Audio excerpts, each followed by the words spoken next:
بسم اللہ الرحمن الرحیم۔ میں ہوں محمد حسنین اور آپ دیکھ رہے ہیں لاوید حسنین۔ ہمارا آج کا ٹاپک ہے آرٹیکل 16 سے لے کر آرٹیکل 28 تک۔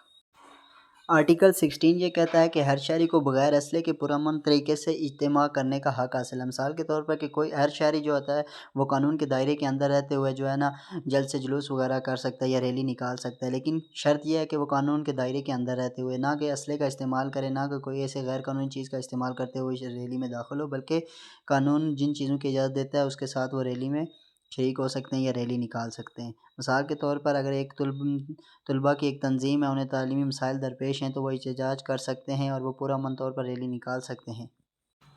آئین پاکستان 1973 کے آرٹیکل 17 ہر شہری کو تنظیم، یونین یا سیاسی جماعت بنانے کا اور اس میں شامل ہونے کا حق دیتا ہے۔ مثال کے طور پر کوئی بھی شخص مزدور یونین، طلباء یونین یا وکلاء بار ایسوسی ایشن یا سیاسی پارٹی میں شامل ہو سکتا ہے، یا کوئی بھی وہ اپنی سیاسی پارٹی بنا سکتا ہے۔ ہر شہری کو یہ حق حاصل ہے۔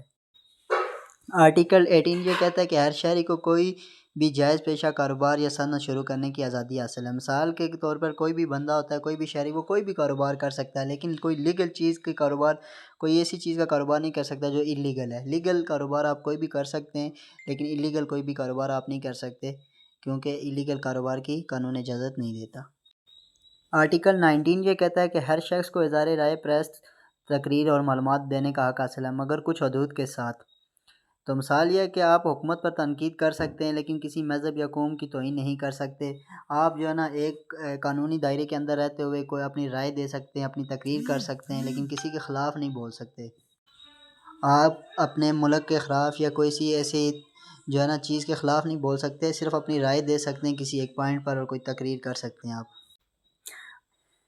آرٹیکل 19A معلومات تک رسائی کا حق دیتا ہے۔ یہ 18ویں ترمیم کے ذریعے شامل کیا گیا تھا۔ یہ ہر شہری کو سرکاری اداروں سے معلومات لینے کا حق حاصل ہے۔ کوئی بھی شہری پوچھ سکتا ہے کسی سڑک کی تعمیر کے بارے میں کتنا بجٹ لگا، کہاں لگا۔ مثال کے طور پر کوئی سڑک بنی ہے تو اس کے بارے میں کوئی بھی شہری اٹھ کر متعلقہ ادارے سے پوچھ سکتا ہے کہ اس کا کتنا بجٹ تھا، کہاں لگا، کیا ہوا، کیا نہیں ہوا، یا کسی بھی سرکاری آفس میں جا کے آپ معلومات لے سکتے ہیں۔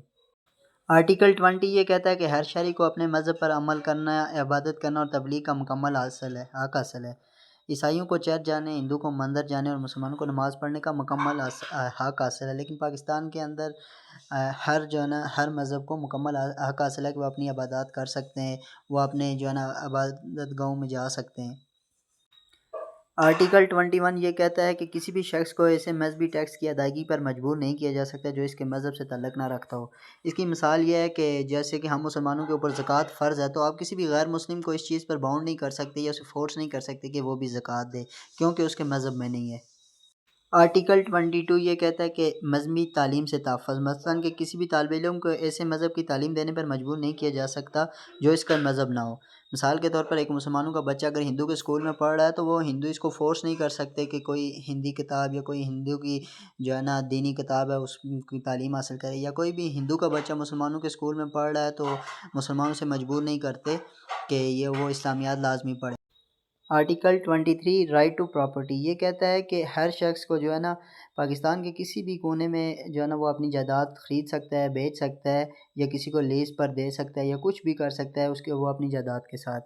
پاکستان کے ہر شہری کو یہ حق حاصل ہے کہ وہ جدھر جائیداد لے، لیکن کشمیر کے اندر اس پہ آرٹیکل لگتا ہے کہ کشمیر کے اندر کوئی بھی غیر ریاستی باشندہ زمین نہیں خرید سکتا۔ خاص کر کے ہماری کشمیر کے لیے یہ قانون ہے کہ کشمیر کے اندر کوئی غیر ریاستی باشندہ زمین نہ لے سکتا ہے نہ دے سکتا ہے کشمیری کسی غیر ریاستی باشندے کو۔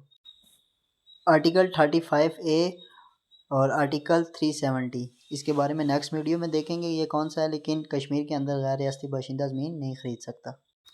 آرٹیکل 24 یہ کہتا ہے کہ جائیداد کا تحفظ، مثلاً کہ کسی بھی شہری کی زمین پر آپ زبردستی قبضہ نہیں کر سکتے سوائے قانونی تقاضوں اور مناسب معاوضے کے ساتھ۔ اگر حکومت کو سڑک کے لیے زمین چاہیے تو زمین کا مالک معاوضہ حاصل کرے گا۔ اگر کسی بندے کی ذاتی پراپرٹی پر کوئی سرکاری کام بھی ہو رہا ہے تو سرکار اسے اس کا معاوضہ دے گی۔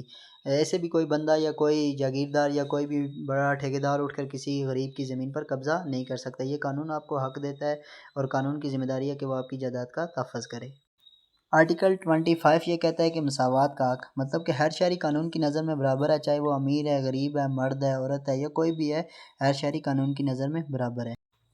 آرٹیکل 26 یہ کہتا ہے کہ عوامی مقامات تک رسائی کی آزادی۔ مثال کے طور پر کوئی بھی جو ہے نا شہری کسی بھی ہوٹل، پارک، دکان یا تعلیمی اداروں تک رسائی حاصل کر سکتا ہے، وہ کسی بھی عوامی مقامات پر جا سکتا ہے، اسے کوئی روک نہیں سکتا، یہ حق آپ کو قانون دیتا ہے۔ آرٹیکل 27 یہ کہتا ہے کہ ملازمتوں میں امتیاز سے تحفظ۔ مثال کے طور پر کوئی بھی سرکاری جاب آتی ہے تو وہ کسی رنگ، نسل، مذہب یا کسی اور بنیاد پر کسی بندے کو انکار نہیں کیا جا سکتا، بلکہ سب قانون کی نظر میں سب برابر ہیں۔ اگر وہ اس کی جو ہے نا کیٹیگری پہ پورا اتر رہا ہے اور وہ کوالیفائی کر رہا ہے تو وہ اس نوکری کا حقدار ہے۔ اگر ایک عیسائی شخص کو صرف اس کے مذہب کی بنیاد پر سرکاری نوکری سے محروم نہیں کیا جا سکتا۔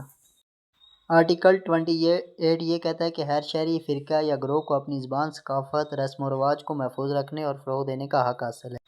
ہر فرقے کو، ہر رنگ و نسب جو لوگ ہوتے ہیں، ہر قوم قبیلے کو یہ حق حاصل ہے کہ وہ اپنی زبان کو، ثقافت کو فروغ دے سکتے ہیں اور رسم و رواج کو برقرار رکھ سکتے ہیں۔ قانون اس پر آپ کو کوئی پابندی نہیں لگا سکتا۔ آج کے لیے بس اتنا ہی۔ مزید ایسی انفارمیٹیو ویڈیو دیکھنے کے لیے لا ود حسنین کو فالو کریں، سبسکرائب کریں۔ والسلام۔ اگر آپ لوگوں کا کوئی سوال ہے جو آپ مجھ سے پوچھنا چاہتے ہیں تو کمنٹ کریں اور میری حوصلہ افزائی کریں۔ شکریہ۔